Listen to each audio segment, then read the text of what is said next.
Welcome. Well, I should not say welcome. We're at your place.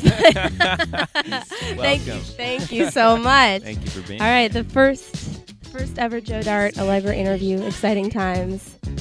Thank you for having me. So yeah, I've got a bunch of questions for you. Excited to get into it. It's been a big year for you.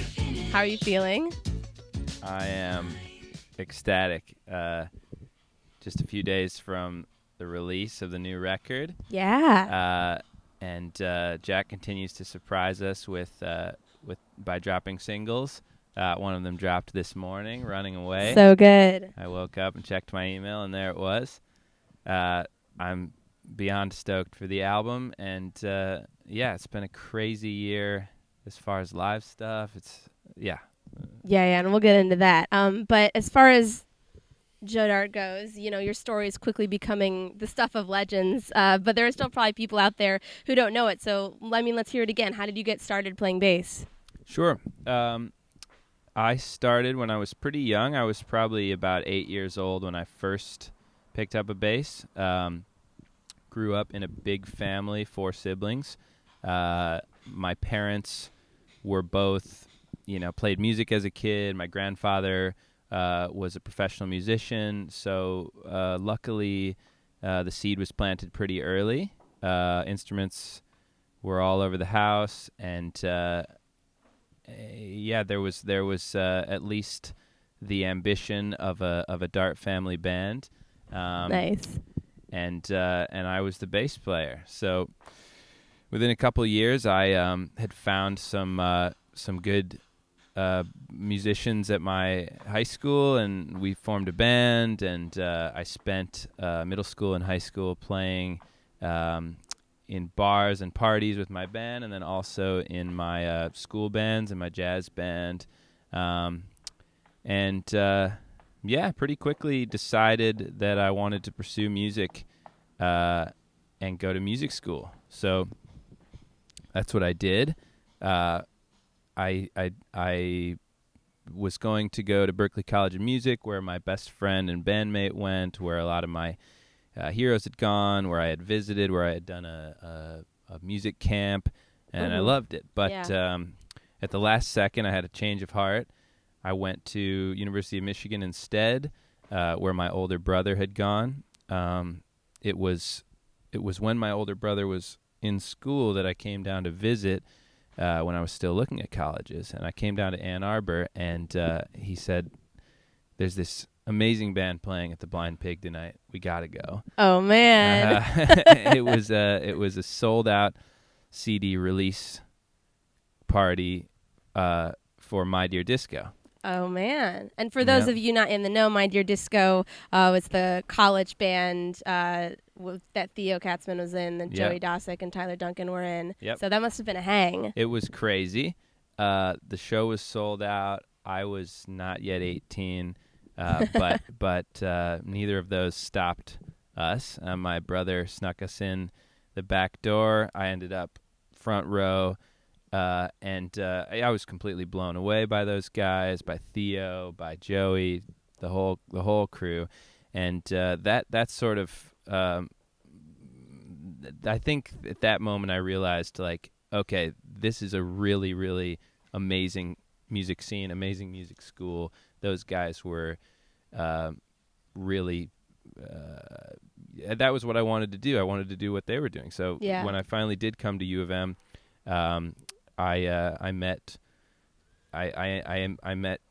Theo and I met Jack pretty early on. Yeah, what were your first memories of meeting those guys? Well, the way I met Jack was a good buddy of mine from high school, from Harbor Springs High School, lived in the same college house as Jack. Oh. Just by chance. I think they had both gone to had lived in East Quad, gone to the residential college, and they ended up in the same house. And Jack and Tom told Jack, my buddy from high school, he's a freshman here. He's a great bass player. You got to play with him. and my buddy Tom told me, like, oh, I'm living across the hall from this amazing musician, Jack Stratton. You got to meet him.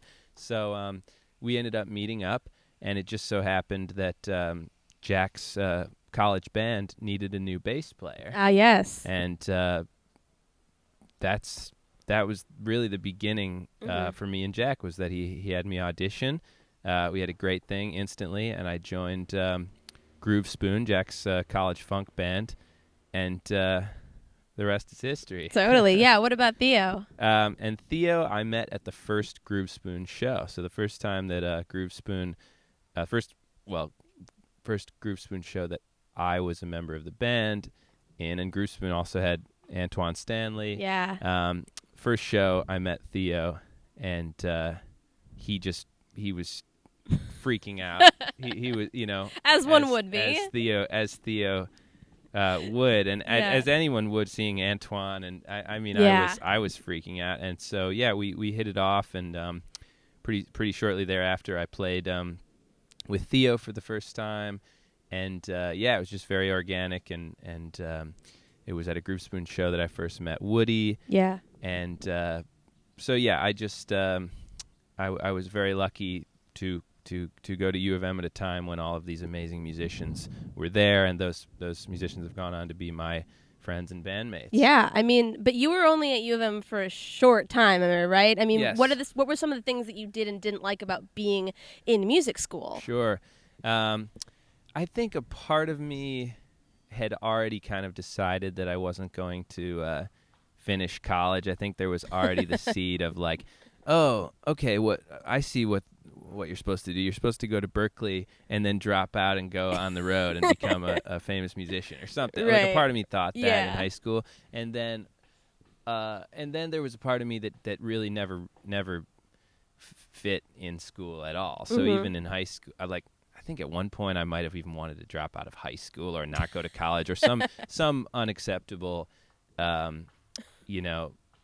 departure at far too young an age. So there was that, and then beyond that, I always wanted to just play in a band. That was my greatest goal. So that's why I went to music school. And then once I kind of had found some great bands to play in, I was kind of like, oh, okay, I want to pursue this. So take a semester off. Take a year off, and I'm sort of taking now maybe 7 years off, 6 years off, Yeah. Well, you would have been what, like class of 2013? Yep.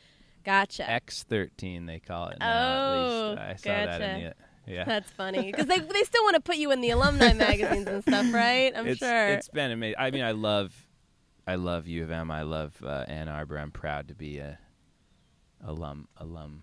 Yeah, for sure. It is. So you are, what is it in the video Jack said, like the greatest bass player in your age bracket or something like that. Do you play upright bass or any other instruments? I pretty much exclusively play electric bass, which is a blessing and a curse. I think I'm not as versatile as I could be if I played upright, and if I were more, competent on other instruments. But at the same time, I feel like I'm happy that I specialized in electric bass from such a young age, because it's I've found a lot of opportunities as a result of it, and so I think I just, it's sort of rare to just play electric bass, especially just to start on electric bass.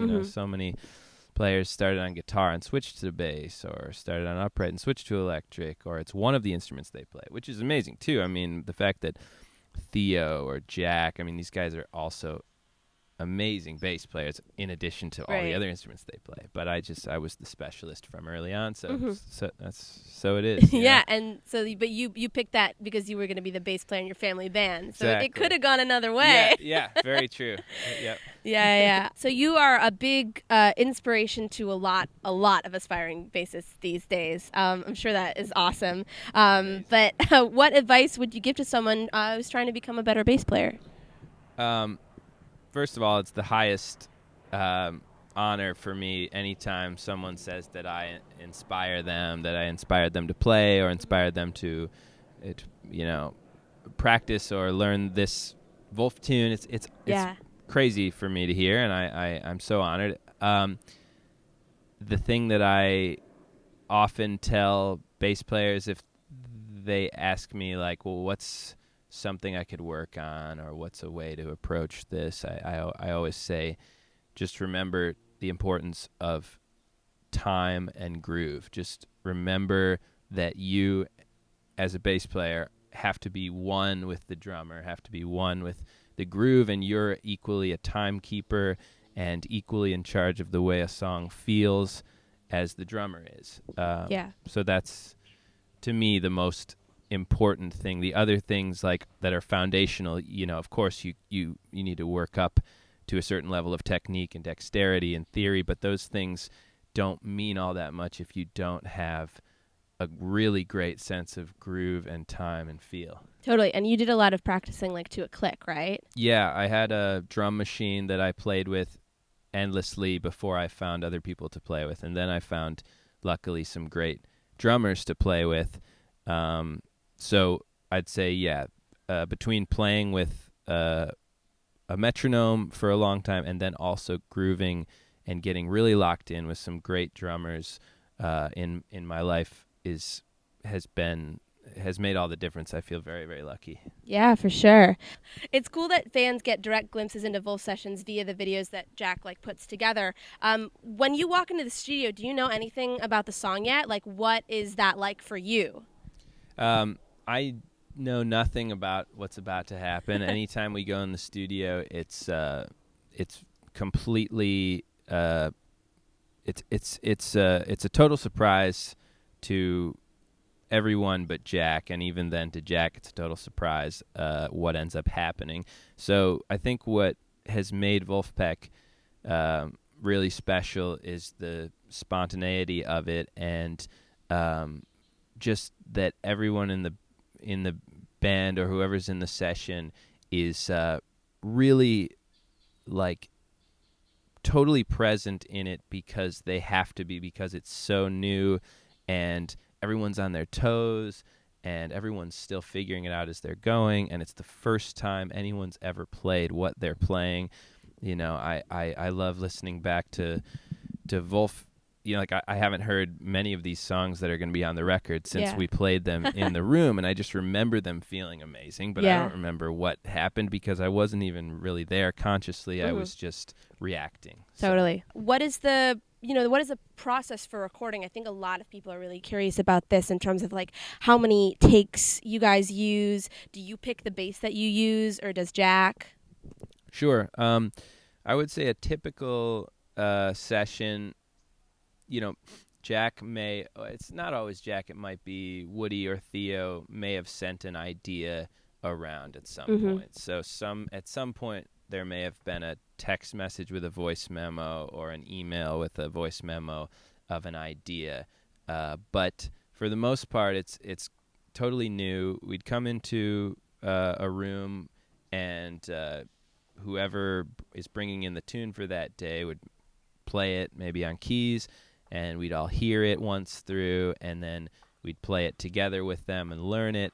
And then usually it's pretty clear, like depending on the style and the direction we're going, like which instrument, Jack will have an idea for which instrument everyone should be on, which keys Woody should be on, whether he should be on organ, and then Jack and I together will decide which bass will be right for the tune, or whichever bass we have, and sometimes we've been traveling lately and we might get in the studio and we're on tour, so then I'll just use my touring bass, which is just my Fender Jazz bass, and we've actually gotten some great results with that too lately. So yeah, we basically hit record as soon as possible, and we probably do 3 takes max. If we're nailing it, maybe we'll do more if something's not working. And then the Wolfpack catalog is made up of often first take or second take recordings. That's amazing. So it's very cool for me to listen back, and I can just hear how on edge we were, and I can hear just how spontaneous it was. I can hear mistakes, but it's it's very raw that way. And then that's it. That's probably the last time I'll hear it for months. And then Jack will go into the lab and he'll mix and maybe overdub something if it needs it, or take something from another take and throw it on top to double something. But basically, yeah, I mean, it's 4 or 5 people in a room. Yeah, it's I feel even just watching the single that dropped today, Running Away, like it's the same energy that I felt in the room I got watching and listening to it, which is and it's so cool that everyone then gets to experience that. Yeah, I've spoken a lot with Jack about like his business and management strategies of the band, but I want to hear about it from your perspective. Is it fun to just be along for the ride, as it were? It's amazing to watch as Jack has from day one. I didn't know. I don't think anyone knew what this was going to be. Jack called a few of us to come into the studio to play a couple instrumental jams for our buddy's tape, direct to tape recording project for his thesis in college. And that's all it was. And then Jack kind of was scheming and kind of put it on YouTube, and it snowballed. And as it goes, Jack has taken each recording that we've made and really developed them into part of a greater story that I'm only learning as it unfolds. So it's really fun for me because we have an amazing band leader, and we all get to come in and do what we do best, and then we get to kind of I feel like I get to be a fan of the band in a way that I wouldn't if I were more privy to some of the day-to-day workings of Jack's mind. I'm a fan of Jack. I'm a fan of Theo and Woody and Antoine, and I get to feel that way too while still playing in it. So it's the best of both worlds for me. Yeah, that's a great way to look at it. What has been your favorite tour experience so far? You guys did some heavy hitters this year. It's crazy. It's difficult to pick because each one has been so different, and it's been mind blowing for me. I never thought we got to play Red Rocks. We got to play our first European tour. We got to play some amazing festivals, Bonnaroo and Austin City Limits, and we got to play some incredible venues, the Fillmore, the Paradiso. So some of these things are just bucket list for me, and to get to do them right now in my life, I feel so lucky. And then also just the people we've gotten to play with in the past year or two, getting to play with our heroes, getting to play with Bernard Purdy, with Zigaboo, getting to, it's surreal. And I'm just trying to enjoy each step of the past couple years, to the fullest. Yeah, for sure. Amazing. It must be crazy, jamming with musicians like Trey Anastasio and James Gadsden. You're saying who's still like on your bucket list to play with? Like, who are you shooting for? Yeah, we've gotten to play with. I just it's mind blowing to me that we've gotten to play with some of these musicians who we grew up listening to and who still have it, who are still playing, and that's inspiring to me because I would love to be still doing it, when I'm their age, and so that's been amazing for me. Who is still on the bucket list? It's tough to say. I can't. Yeah, I don't want to jinx it. I have a few in my head that would be amazing. So, where did your onstage uniform of blue on blue with shades come from, and will we see any evolutions of the outfit? It came about pretty naturally, and it's been fun watching each member of the band develop their own look on stage. I think Jack's came from after a show. Maki was backstage and just had sort of a vision. He's like, I'm seeing soccer. I'm seeing high socks, short shorts, And so he had this vision, and I think Jack really took that to heart. Woody has always had sort of a professorial nature. I remember he was, I think he was on track to be a biology teacher before Jack swooped in and booked, made him, an offer he couldn't refuse, and so he's kind of gone further down that route, professorial look, and Theo has always been a tank top, uh, Yeah. a great sort of ambassador for the tank, and for me, yeah, I think blue's my favorite color, and I pretty much wear sunglasses every day anyway, and have gone through a few different brands, and I found one I like. I'm still waiting for that sponsorship. Oh But yeah, what are they? these are knockarounds. Fort Knox is the model. Knockaround is the company. They're quite cheap. I lost maybe one or two pairs of Ray-Bans in my life, and I said that's it. So yeah, Woody calls me the Blue Ranger. I have. But I'm stepping. I'm still tweaking it, but it's working for me. Yeah, for sure. So sort of going off that, like your aesthetic, would you ever do a solo project? Are you a composer at all? I think that's something that has always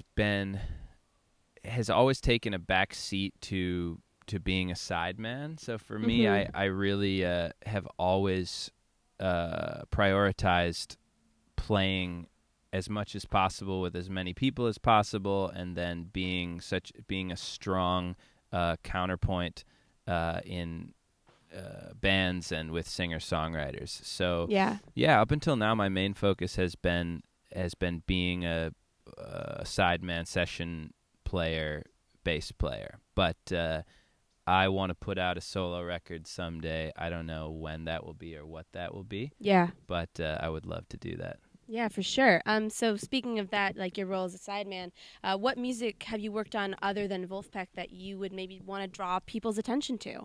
Sure. Well, I've been fortunate to play with Theo in his music for a number of years, and I'm biased, but I absolutely adore Theo's music, and his records are some of my favorites. Whether I'd played on them or not, they would have been, because I just love those songs. So I'm excited about continuing to work with Theo, and we're gonna go on tour next year. I'm super excited about being a part of that project. Sort of lesser known, but one of my favorite records I've played on was one of Tyler Duncan's projects called The Olam. Mm-hmm. Tyler's an amazing, in addition to being an amazing producer, engineer, composer, he's an amazing traditional Irish musician. He put together an Irish-American crazy fusion record that I got to play on, and then we toured in Ireland a few times, and so that's one project that has sort of been on hiatus that I think will be a reality again, the Olam. And then I've just gotten to play on a number of great records over the past couple of years of singer-songwriters that I just, I always want to do that. Like, as much as Wolfpack is taking up more and more of my time, I always want to be playing on records and keeping, being a song-driven bass player. Yeah, that's a great way to describe it. So who are some other sort of contemporary bass players that you're into? I know I would want to see you like go head to head in a bass duel with Sam Wilkes for sure. Definitely, it's been it's been cool to meet some of my contemporaries over the past couple of years, and bass players that are inspiring to me. Right now, I got to go see Thundercat at Austin City Limits. Yes. He would be actually in one night. I got to see both Flea and Thundercat play, and those are two of my favorite bass players. Oh, amazing. Period. and I've gotten to you know, meet some of the guys in Snarky Puppy. Mike League's an amazing bass player. I've gotten to meet and play with so many amazing LA musicians, and so yeah, I feel very lucky, and I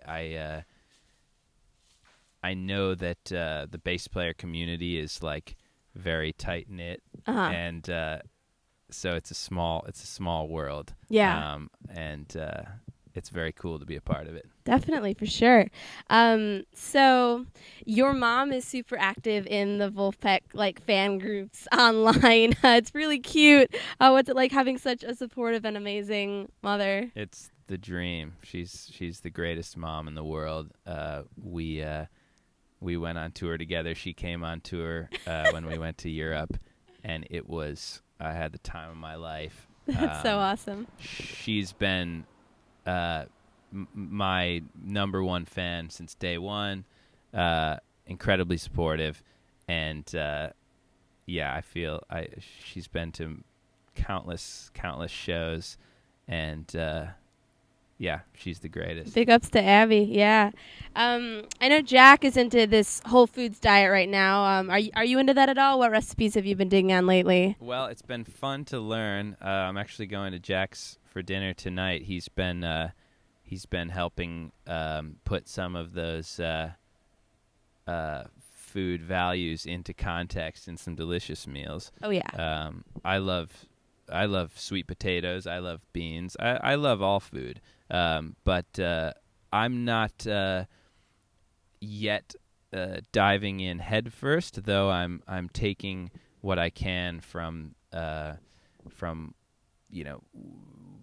things that Jack he put out this G-Bombs tutorial. Right. That was hugely educational. I got to eat that salad afterwards, and it was absolutely delicious.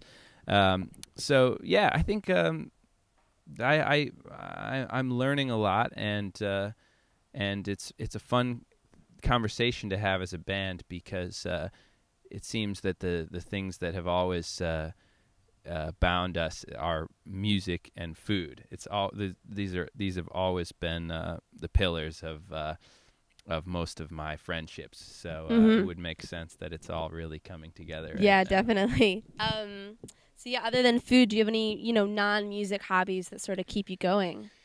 Yeah, I just have loved traveling and just getting to see the world. I mean, it goes hand in hand with music. I mean, music has taken me around the country and is beginning to take me around the world. And I think from a young age, it was one of my goals to travel and see the world. So yeah, that's what gets me excited. I mean, the things that get me excited are seeing new places, trying new foods when I travel, and